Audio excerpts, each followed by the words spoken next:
বাইকটা দিছে শ্বশুর মশাই, আব্বা দিছে তেল, তাই তো আমার গতির সাথে জিতবে মনো ফেল। দুর্ঘটনা ঘটলে ঘটুক আমার কিসের ভয়, গেলে যাবে বাপ শ্বশুরের আমার কিছু নয়।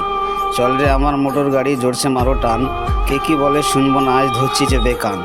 আহা হাহা কি মনোরম গায়ের বাঁকা রাস্তা, 600 কিলো ঘুরে এসে করবো রে আজ নাস্তা। এমন কি তুলব রে আজ, এমন গতি তুলব রে আজ, আমার গতি দেখে থমকে যাবে পথের পথিক পন্থ চলা দেখে। গতির চোটে কাঁপছে মানুষ, উড়ছে পথের ধুলো, লাফিয়ে উঠছে পথের ধারের বাঁধা ছাগলগুলো। গতি আরও বাড়িয়ে দিলাম, পথটা পেয়ে শুরু, হঠাৎ দেখি সামনে আমার বিশাল বড় গরু। ধাক্কা লেগে হন্ডা আমার পড়লো গিয়ে খাদে। আমার তখন হোশ ছিল না, ফিরছে দুদিন বাদে জ্ঞান ফিরলে চেয়ে দেখি ভাই, আমার যে দু পা ছিল তার একটা সাথে নাই। সকল কিছু শোনার পরে চমকে গেল গা, বাইকটা নাকি ঠিকই আছে, আমার গেছে পা। আমার শখের বাইকে এখন অন্য মানুষ চড়ে, পা হারিয়ে কান্দি আমি বন্দি হয়ে ঘরে বসে ভাবি যদি পাটা পেতাম ফিরে, তিরিং মিরিং ছেড়ে আমি বাইকটা চালাইতাম ধীরে।